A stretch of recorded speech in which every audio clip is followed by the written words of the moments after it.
Hello, dear students. Very warm welcome to online learning from University of Southern Punjab. And this is Professor Dr. Zia Ahmed.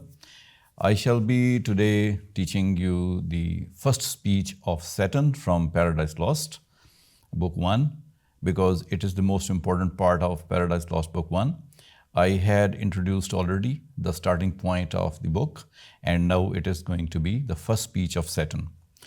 The lines, if you people open, these lines are from 84 to 124, 84 to 124 line numbers, where Satan, after having fallen into the hell, finds himself lying in the hell, and he is now looking at his companion, Beelzebub.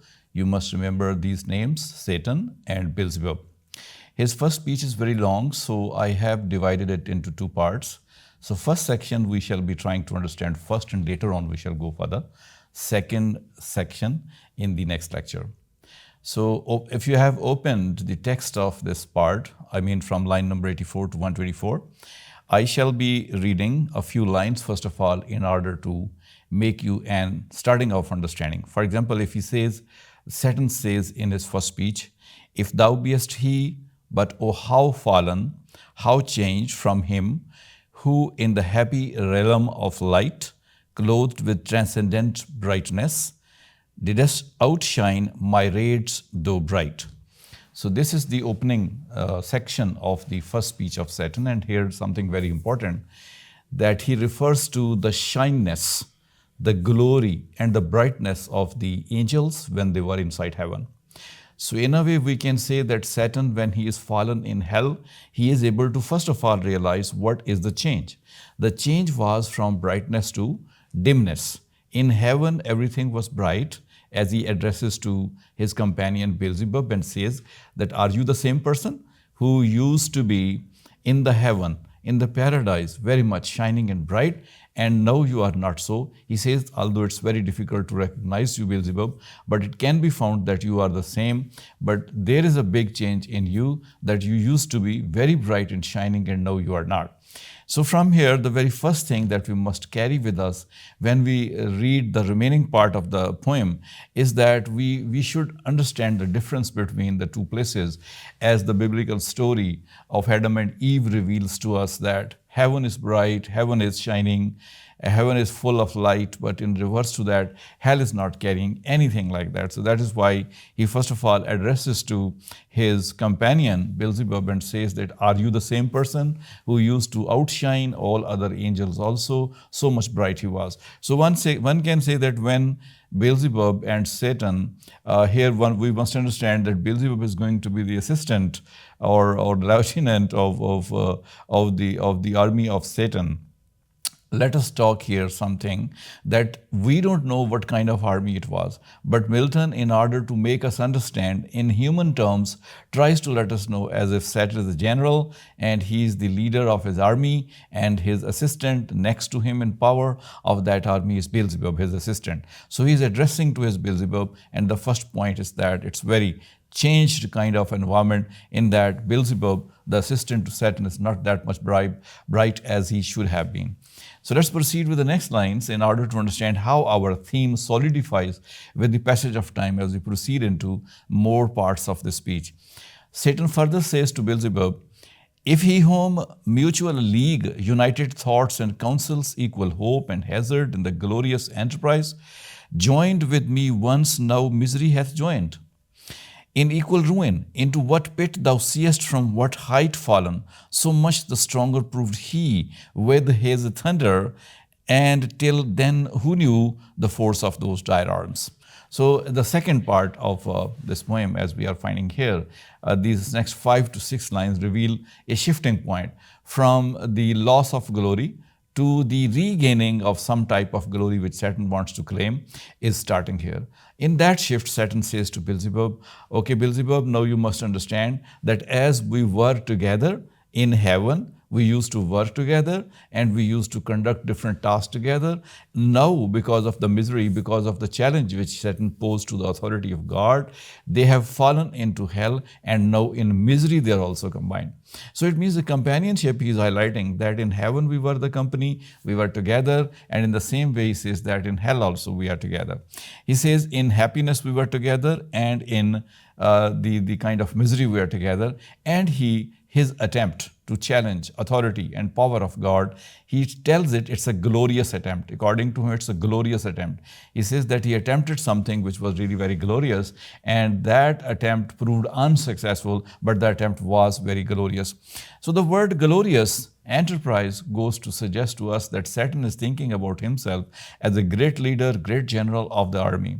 And he is thinking in these terms because he thinks that he is also powerful if God is powerful. This is his biggest possible mistake. And because of this mistake, he conducted that type of activity in heaven, and he was thrown by God into hell. And the next part, which he continues to say, that his throwing down into the hell by God, he says that it was because of the power which God has. No, he says this power is that of the thunder, which is under the control of God, lightning and thunder.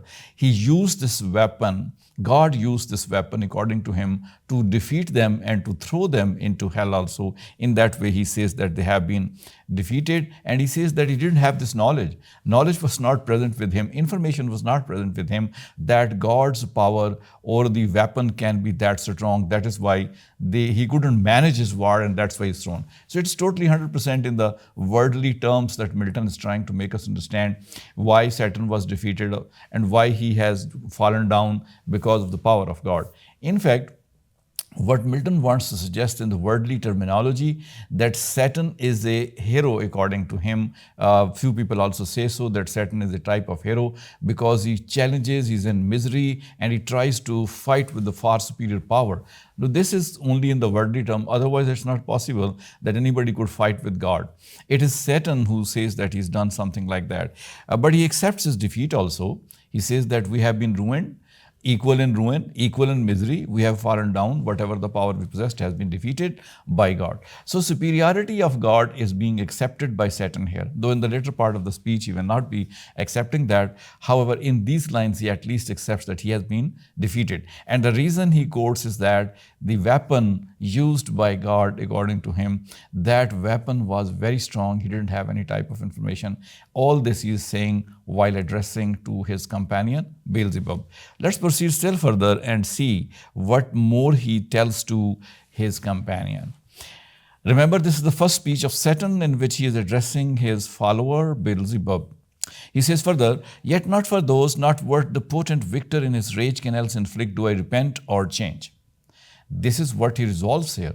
His strong resolution comes forward. And these are some of the characteristics because of which Milton tries to highlight or solidify the stature of Satan. Probably one can say that if he had challenged the authority of God, he may not be just a common little type of creature. He may be thinking himself a big creature. Although nobody can fight with God, it's not possible.